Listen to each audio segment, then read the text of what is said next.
अफ्रि दैमारि बिथांनियाव मा केस फैदों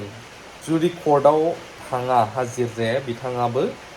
नागिरजानाय बा जोबजानायनि लामायाव जानो हागौ नाथाय मानो आं नोंथांमोननो एसेब्लाबो आपडेटखौ होनो थांगासिनो दं दिनैनो दा बेजों लोगोसे जोंहा मा मोनसे खौरां फैबावदों आं बेखौ नोंथांमोननो देखायगोन बेनो जाहैबाय दा सोलिगासिनो दङ बिपिएफ आरो इउपिपिएल जमा जानायनि खोथा बेनि गेजेरावनो बिक्रम दैमारि बिथाङा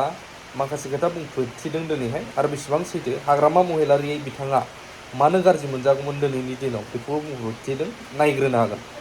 बिजनी डिस्ट्रिक्ट बे समावहाय बे हाबाफारियाव नुजाथि फैनानै आङो सोरबा राजनीतिक दलखौ थोंजोङै दुसिनो फैयाखै आरो लिंजायाखै नाथाय आं बुंदों दिनै हाग्रामा महिलारिया बे बिटिआर गभर्नमेन्टखौ सालायनायमोनब्ला बे बिटिआरनि सीएम जानायमोनब्ला दुलाराय बर' हारिजों मुगैजानाय आरो सोंखारि जानाय जागौमोन होननानै आं बुंदों। कारन बिटिआरनि दफाफोरा जिहेतु दासिम एसेबो मावफुंजायाखै बेफोरनि गासैनिबो दायनिगिरिया हाग्रामा महिलारिया जागौमोन नाथाय दिनै मावफुं जानांगौमोनब्लाबो लेहेमिया आरो दैदेनगिरिनि दुरबलतायाव जिथु मावफुंजायाखै जुदि हाग्रामा महिलारिया प्रमद बर'नि जायगायाव बिटिआरनि सीएम जानायमोनब्ला थारैनो गमामायैनो हाग्रामा महिलारिया दुलाराय बर' रायजो राजाजों सोंखारि जानाय आरो मुगैजानाय जागौमोन नाथाय दिनै रायजोआ फिन हाग्रामा महिलारिखौसो नागिरफिननायखौ जों दिनै नुनो मोनदों। दिनै गिबियावनो जोङो रायजोजों सोंखारि जानाय जागौमोन सेथियावनो एनडिएमबिनि प्रब्लेमनि थाखाय सोंखारि जानाय जागौमोन हाग्रामा महिलारिया नैथियाव जाहैबाय सानजा सिमा बारिनाय सनितपुर बिश्वनाथ बिटिआरआव सरजाबफानाय गासै गामिफ्रा हाबजोबनाय नाथाय दिनै जिहेतु बेफोरनि गासैबो खामानिया आदरा जादों बेफोरनि थाखाय हाग्रामा महिलारिया रायजोजों दुसि जानाय जागौमोन आरो बिनि थाखायबो दुसि जानाय जागौमोन स्कुल कलेज प्रभिन्सियेलाइज जानो गोनां दिनै सरकारि नङि स्कुलफोरा सरकारि जानांगौ आरो सरकारि साकरि जायै जायफोर दिनै भेन्सार स्कुलाव दङ बिथांमोना जायनि दायनिगिरि हाग्रामा जागौमोन नाथाय दिनै गासैनि थाखाय हाग्रामा महिलाया दायनिगिरि नङा सेंग्रा सिख्लाखौ फ्रि रिक्रुटमेन्ट होनानै कनसिडारेसन साख्रियाव सोगोन होननानै एकर्डआवनो दङमोन बेफोरनि गासैनिबो दायनिगिरिया हाग्रामा जागौमोन जेब्ला बिटिआरनि चिफ हाग्रामा महिलाया जागौमोन नाथाय दिनै गासैनिबो दायनिगिरिया हाग्रामा नंलिया। दिनैनि दिनाव सुक्ति खालामनायनि उनावबो रन्जन दैमारिया दे जेलनिफ्राय गवाखै बेनि सायाव नोंथाङा मा बुंनो सानो? दिनै रन्जन दैमारि बिथाङा कुनु मोनसे जोबथेसालियाव गैया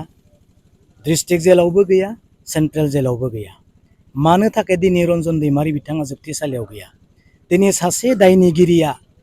कर्टजों आयेनजों दुसि जानाय सासे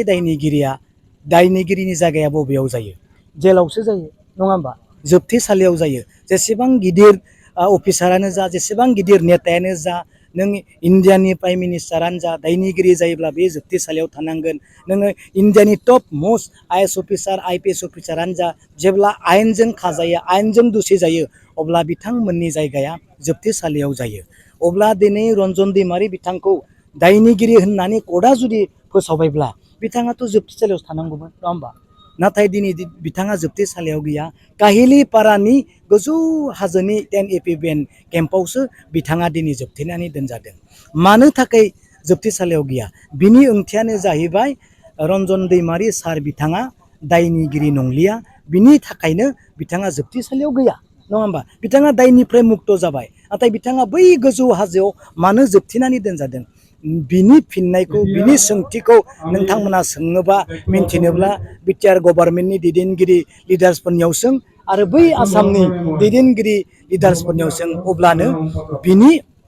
एन्सारखौ नोंथांमोना मोननो हागोन दिनै खौसेनि खोथाखौ दिनै नोंथांमोना उत्थापन खालामदों दिनै सोंदों मोन्थिनो लुबैदों खौसेया जामारगोन नामा दिनै आं बुङो गमामायैनो दिनै रायजोआ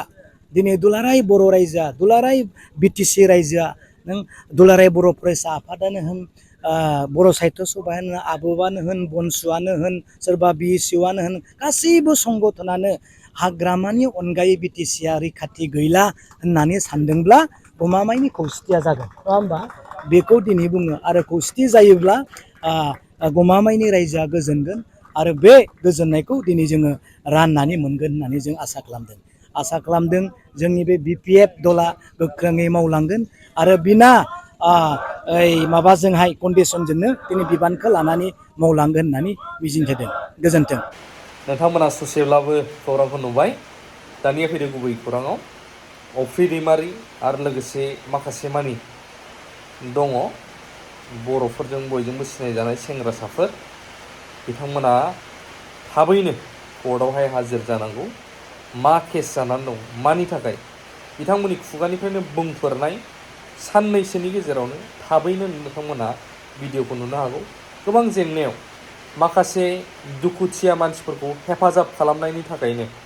गावनि रांजों गावनि फैसाजों हेफाजाब खालामनायनि थाखायनो बे नैबे केसा जानानै फैदों। नाथाय बोरै, नेनानै था नोंथांमोना भिडिअखौ।